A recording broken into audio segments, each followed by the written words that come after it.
খাসির চর্বি দিয়ে মুরগির মাংসের পাতলা ঝোল এইভাবে বানালে এক মুঠো ভাত বেশিই খাবেন।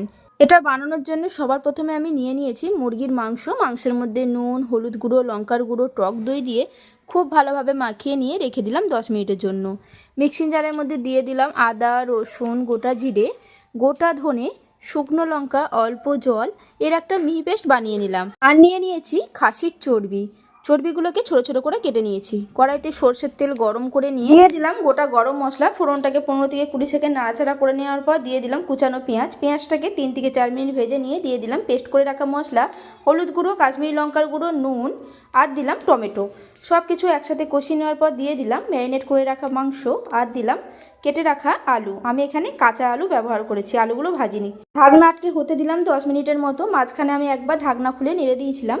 আবারও মাংসটাকে আমি 5 মিনিটের মতো নাড়াচাড়া করে নিয়ে দিয়ে দিলাম গরম জল আর দিলাম পরিমাণ মতো নুন। সব কিছুকে একসাথে মিশিয়ে নিয়ে দিয়ে দিলাম খাসির চর্বি।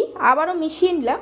আবারও ঢাকনা আটকে হতে দিলাম 10 মিনিটের মতো। 10 মিনিট পর ঢাকনা খুলে নিলাম। দেখুন আলুগুলো সেদ্ধ হয়ে গেছে। শেষে সামান্য শাহি গরম মশলার গুঁড়ো দিয়ে নাড়াচাড়া করে দিয়ে গ্যাসটাকে বন্ধ করে দিলেই রেডি হয়ে গেল খাসির চর্বি দিয়ে মুরগির মাংসের পাতলা ঝোল।